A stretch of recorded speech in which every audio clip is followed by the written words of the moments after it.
Name's Mike Shirley. I own a gym in Reno, Nevada. Been there for about 20 years now. That's my daily driver, 2016 Ford Expedition with the Ecoboost motor in it.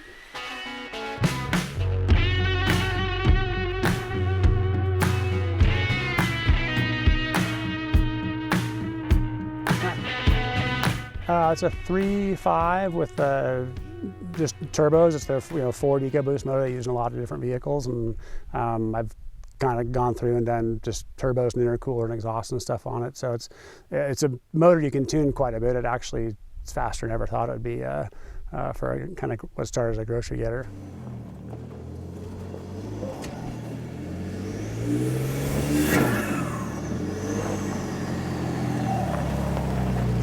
I guess kind of been a Ford guy for a long time, but in general, I like a sport utility vehicle. I just do a lot of traveling or moving motorcycles around this and that, and I like being able to put all my stuff in the back and have it locked up and climate controlled too. Like it's nice if you pull your bike gear out and it's like nice and toasty gear rather than frozen and wet in the back of a truck. And it's also, for me, I end up just camp and sleep in the back of it too. So yeah, for me, a full-size sport utility works good, and it's kind of had the Expedition and beat on it pretty good, and it seems to keep going most of the time, but not all the time. I actually have some software called Rally Navigator that makes road books for cross-country and road rally events. So there's just a couple of events I work on where I actually make the road books for the event. The main one I really work on myself making road books is the Rebelle Rally, and that happens in October each year, and that's all ladies off-road navigation rally that goes from right in our backyard, Lake Tahoe, out through the Nevada-California desert and all the way down to Glamis. That's 8 days of off-road. That's my favorite week of the year. Get to go out and check out the desert. It does, and I said, I think I never really even envisioned doing that much off-road in this thing. So most of the off-road stuff I did for years was just dirt bikes, like a KTM 500 and a 990 KTM adventure bike, and that's kind of where I did most of my off-road exploring. And my truck was just like either move a bike around, or I just wasn't doing a lot of off-road.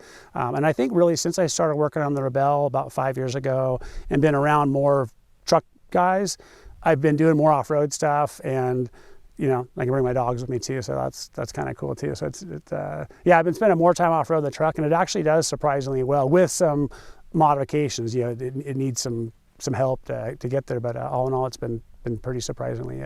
Most important things I've done is just bigger tires. So I got the biggest tires that'll still fit in the spare tire holder. It's a 33-inch Nitto tire, and those have been great. So it's as big as I can run and still have room to carry a spare. The lift is just a 2-inch spacer lift. It's like cheapo Amazon, $200. It's nothing off-road. It's stock shocks. Other big thing I did is I did put Detroit Truetrac like limited slip diffs front and rear, because it's an Expedition. It had open diffs front and rear, and you'd get stuck in the most like comically easy little cross ditches, and I'm stuck there with two wheels just and I'm like, this is humiliating.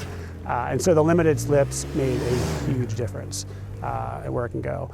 And that's about it for suspension. It's not it's not a lot. Bigger tires, limited slip, and a little spacer lift, and that's it. The gears are still stock, yeah. Okay, it's only a 33-inch tire, and I did some motor work, so it's got some power to pull them too. So I haven't really messed with gears before, so maybe I don't know what I'm missing.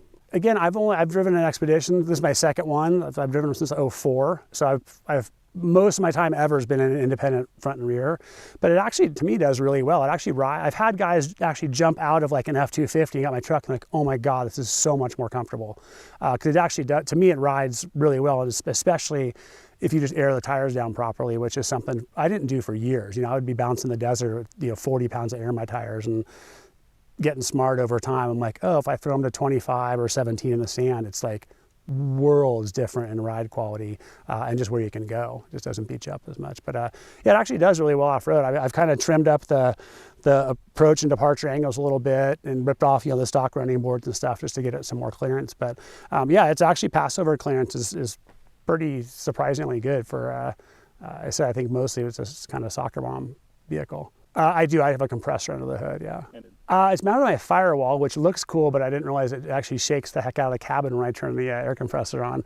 It's a Viair, I think, and I don't remember what the size of it is, but yeah, it's just under the hood there on the firewall, and that helps a lot. That's it's like $150 or something. It's been nice now to be able to air down. Like just early and often rather than stressing over where I'm going to reinflate my tires. Tim at 775 Fabrication in Reno made that and did a cool job. That was the total, like kind of like, you know, back in the napkin drawing on my part, and he did it up in CAD. And when he finally said, come check it out, I was like, oh my God, that was just exactly what I had in my mind. So it's cool because it's an expedition. There's very little aftermarket for anything like 4-wheel racks or it's just a generic like $25 you know, Walmart rack.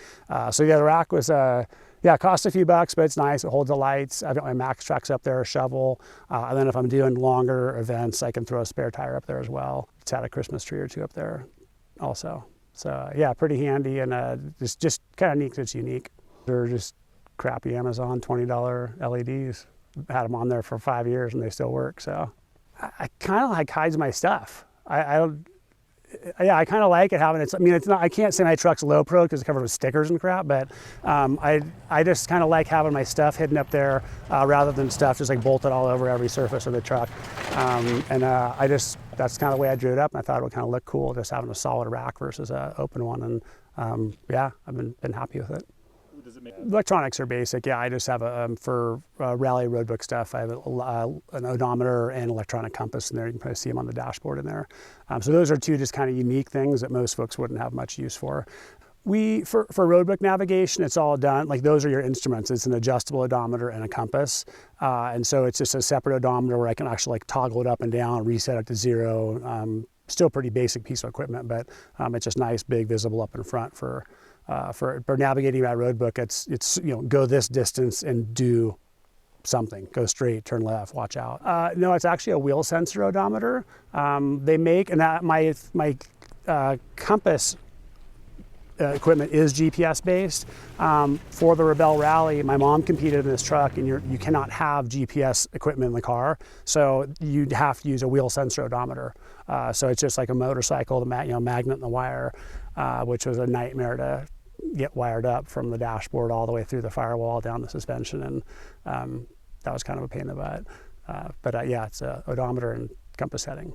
For camping, I'm kind of set up to go. I've said it's my daily driver, so I don't keep a ton of extra stuff in the car. So the stuff I threw in just to come out today is a 12-volt fridge, which is something I held off getting for years. But once I did, I realized that's definitely the way to go. You're just not messing with ice and your food getting all wet and gross, and that works real simply. And I just have a wheelie duffel bag with all my bedding in it. That's got my bedding, tent, sleeping bag, pillow.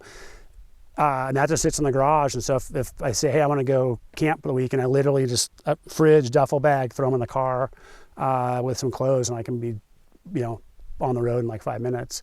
The kind of off-roady stuff that I keep in the car is just shovel, recovery straps, jack. I have some spare little storage container in the back where I've got MREs, rain clothes, just all the kind of like bug out, I got stuck, I broke down stuff.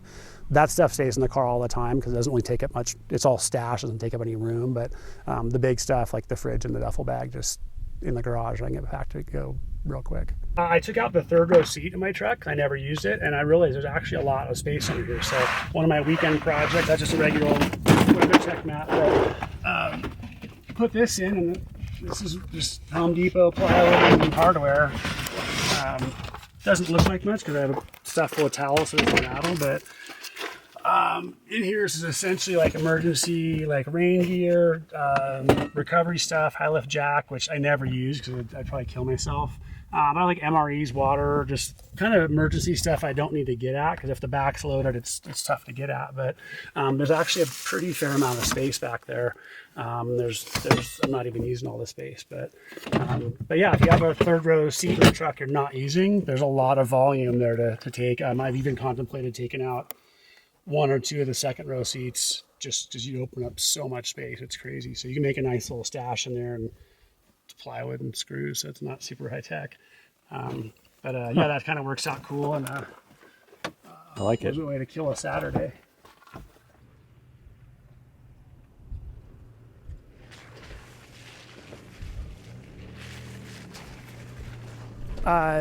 three different, I got 3 or 4 different satellite deals. I have a satellite telephone, Garmin inReach, and I have a spot tracker. And the reason I have both of those is they work on different satellite networks. Primarily, those satellite networks are pretty darn reliable, but it does happen where you're not getting out on iridium for 4 hours. So having a spot tracker, like kind of a secondary or even tertiary satellite communicator is a big deal. Because I'm by myself a lot of time out in the desert, so it's just kind of silly not to have a way to call mom if you need to.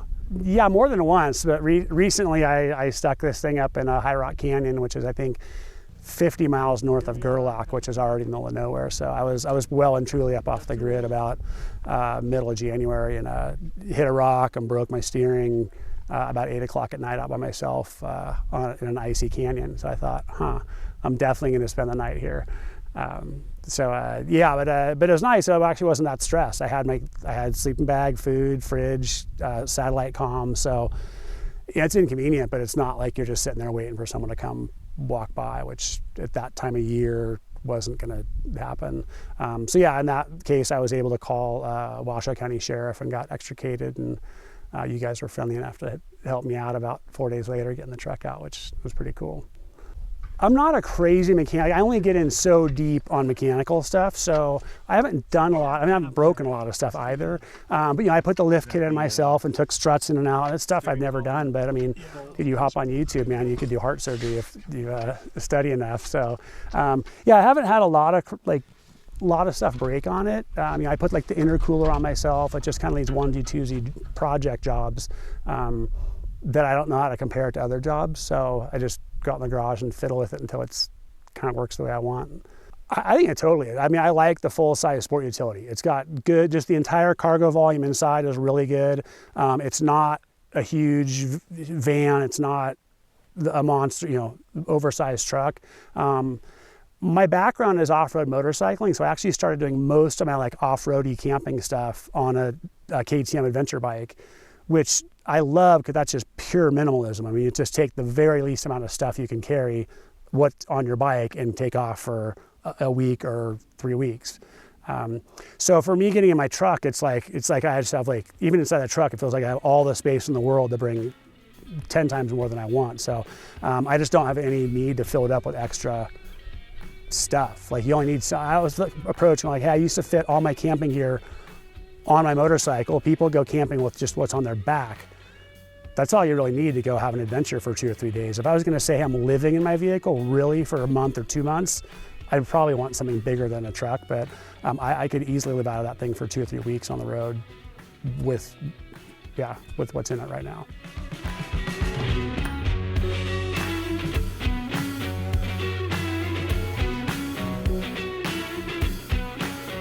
Howdy friends, I hope you enjoyed that cool minimalist overlander video with my friend Mike's Ford Expedition.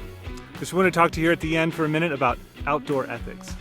So it's getting on spring, and after that summer, and it's going to be outdoor season and camping season pretty soon. And I know after last year that there are quite a few people enjoying the outdoors that are new. First of all, welcome. It's good to have you here, and we look forward to seeing you on the trail. So what do I mean by outdoor ethics?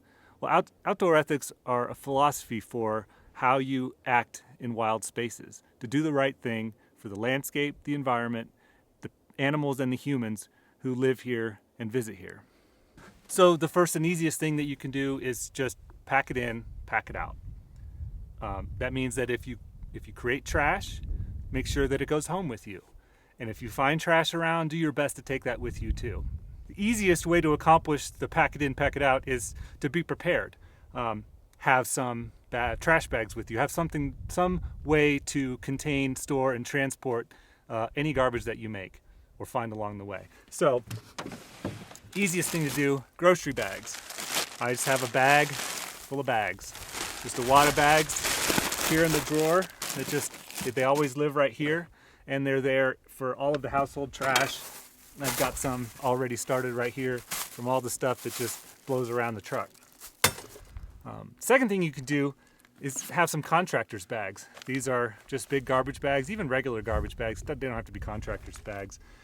This way, if things get really messy with your own camp, which happens, you'll have a way to pick it up and take it home. And if somebody else has left a mess for you to come across, you can do your best to take that home too.